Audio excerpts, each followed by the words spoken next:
Thaís Bilenque, descobrimos essa semana que tem ministros no Supremo Tribunal Federal que ouvem a hora com muita atenção, né?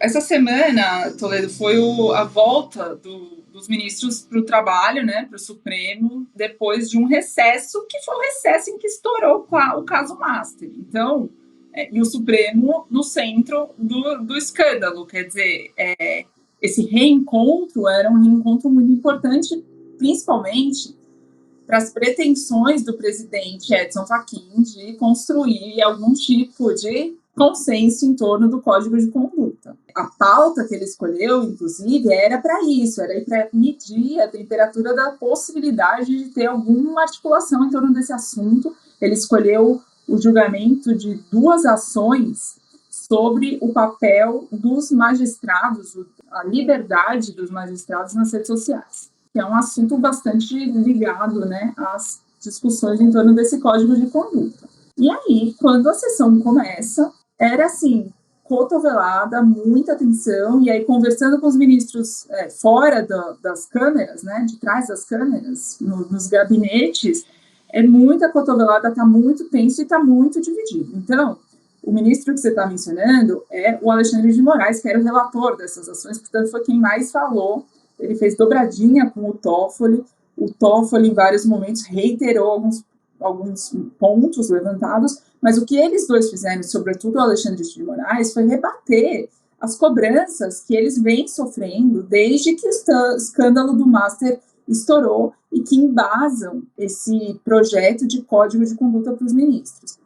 E o Alexandre de Moraes foi muito veemente ao rejeitar a interpretação que o constitucionalista Oscar Vilhena fez e que a gente trouxe aqui no programa na semana passada, que é a interpretação que ele faz de um artigo do Código de Processo Civil, que basicamente, na leitura do Oscar Vilhena, impedia os juízes, os ministros, de julgarem casos em que uma das partes é ou um parente do ministro ou o advogado é parente do ministro, portanto, que tenha parentes no processo envolvidos. Na leitura do Oscar Vilhena, que não é uma leitura isolada dele, esse artigo ele era fundamental para evitar conflito de interesse no Supremo Tribunal Federal. Em 2023, o Supremo declara esse artigo inconstitucional, e aí, quando você vê que o relator do caso Master no Supremo, Dias Toffoli, né, tem 2 irmãos e um primo que já tiveram negócios na teia de investimentos do Banco Master,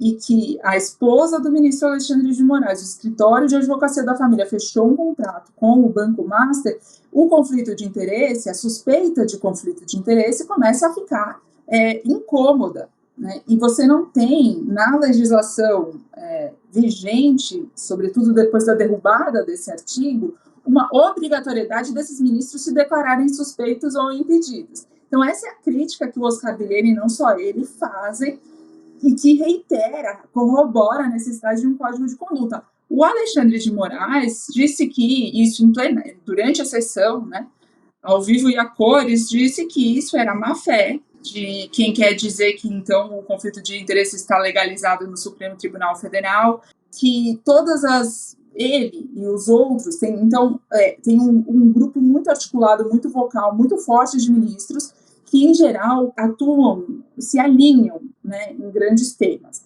Então, o Toffoli vai muito com o Gilmar Mendes, que é o decano, então ele tem poder de articulação muito forte, junto com o Alexandre de Moraes. O Flávio Dino, ele se alinha muito politicamente, mas não concorda necessariamente com todos esses pontos.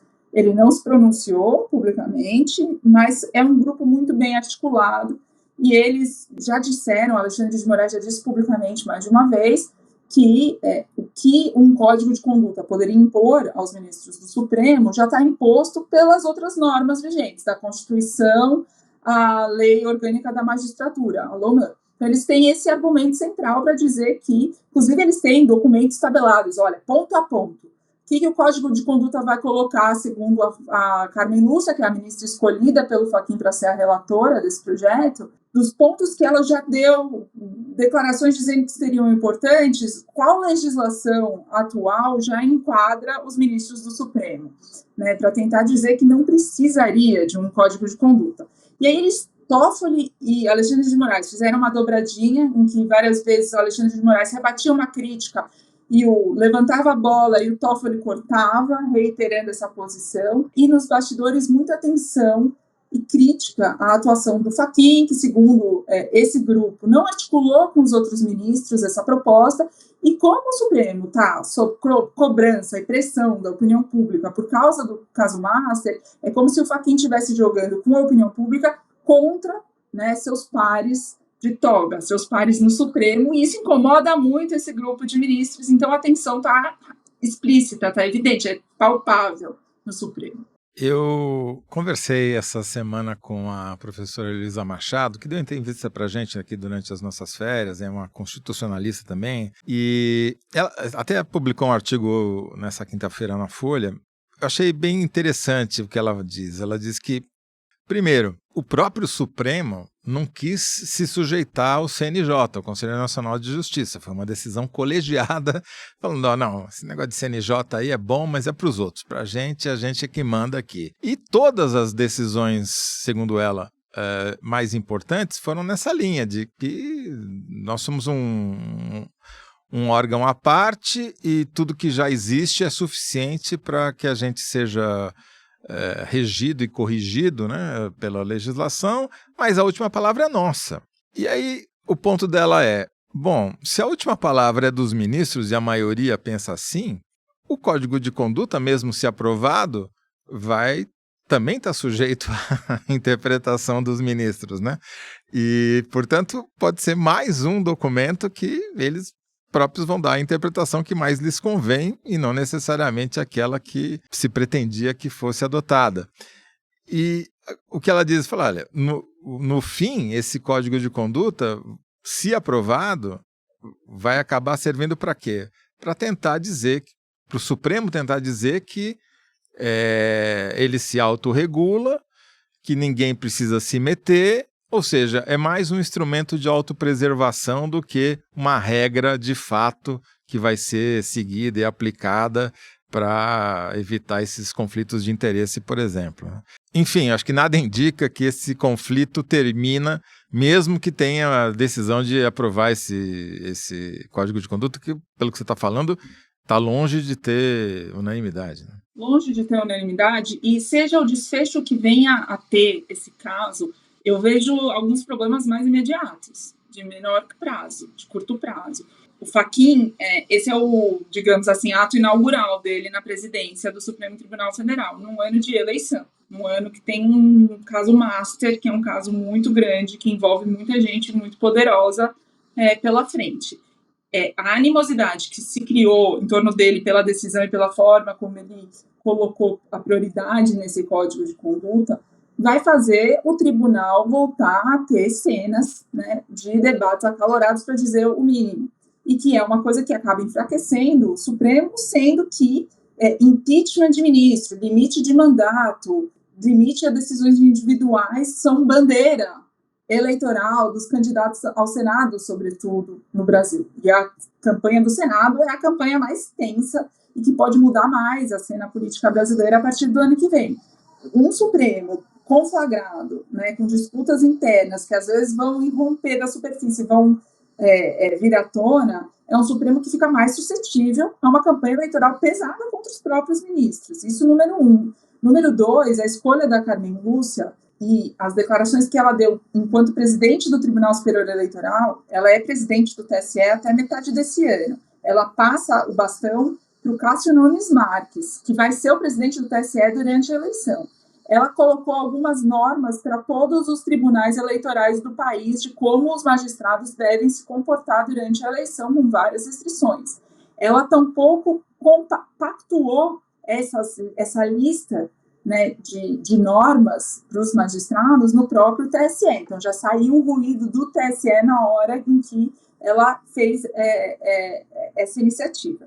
Quando o Cássio Nunes Marques assume e começa a eleição, você vai ter de novo um cenário lá, com eventuais disputas, discordâncias, né, e que vai com um efeito cascata para as instâncias inferiores da justiça eleitoral. Se a casa não estiver arrumada até a eleição, Toledo, isso pode se agravar durante o processo eleitoral, que é um processo muito tenso, que vai ser difícil com muita desinformação, inteligência artificial no nível nunca antes visto, sendo usado a favor e contra, sobretudo. Portanto, não é um assunto fácil, né, e que vai requerer muita habilidade política para ser minimamente contornado até lá. Bom, e enquanto os ministros se desentendem e não conseguem criar jurisprudência sobre as suas próprias ações, né? Ou seja, não tem acordo entre eles sobre como devemos nos comportar, o caso Master continua seguindo e hoje eu ouvi de um cientista político uma comparação que tem todo o sentido, que é o Vorkar é uma espécie de Epstein do Brasil, né? Porque não pelo lado que ficou mais conhecido, que é o lado da exploração sexual, mas pela estratégia ou pela tática dele de se aproximar de todo mundo na política, né? E de ser absolutamente não ideológico. Ecumênico, não sei se aplica assim do ponto de vista da...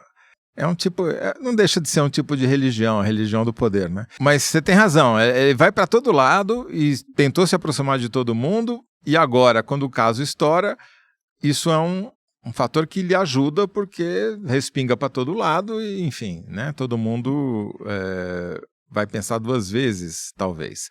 Mas um caso, independentemente dessa polêmica, daí a gente acaba discutindo a forma e não discute o conteúdo, né? Quer dizer, a gente devia estar discutindo o que o escândalo do Master significa, o que os atores políticos fizeram efetivamente participaram ou não dos esquemas criminosos do banco, dos seus acionistas, etc., e como essa instituição lavava dinheiro e ocultava patrimônio. Cada minhoca enxadada que você dá, você pega uma minhoca ali, nesse caso, revelando novos esquemas. E eu soube essa semana que, em um caso correlato, que é o caso do PCC, o envolvimento dele, a lavagem de dinheiro do PCC, do crime organizado, pela REAG, tem novidades, porque a defesa do Beto Louco e do primo, da Mohamed, que eram os operadores financeiros do PCC, estão foragidos, procurou vários, como eu já relatei aqui antes, né?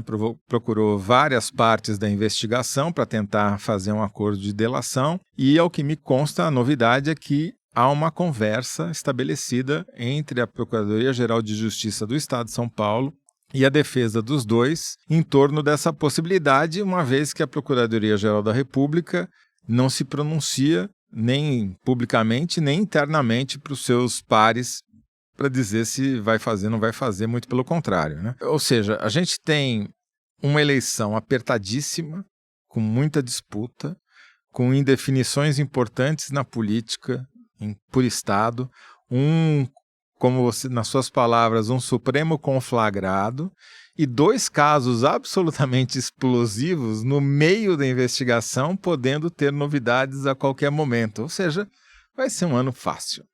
Tranquilo tudo isso, porque a relação com o Congresso está tudo suave também. Então, é sobre isso que nós vamos falar agora.